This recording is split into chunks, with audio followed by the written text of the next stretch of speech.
Here she is, friends and neighbors. It's in my possession now. The black T-Bird. Tore all the stuff off on chrome. This one has a Continental kit. All that stuff has to be removed.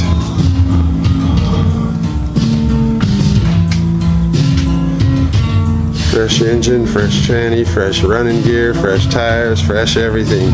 Now it just needs fresh paint. That's what we're going to do to it. Actually, I'm going to do it. It's got a sweet motor in it. Grill doesn't fit worth shit, so I'm going to fix the grill, fix the headlight. It's going to be a sweet little car when I get done with it. It's going to take a while though. It's got about 10 paint jobs on it.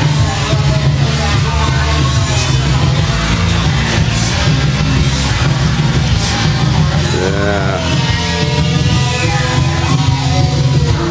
It's a little dusty right now. Came up the dirt road, but there we are, folks. Krusty's next car is here today. Let's go have a drink and celebrate. Yeah!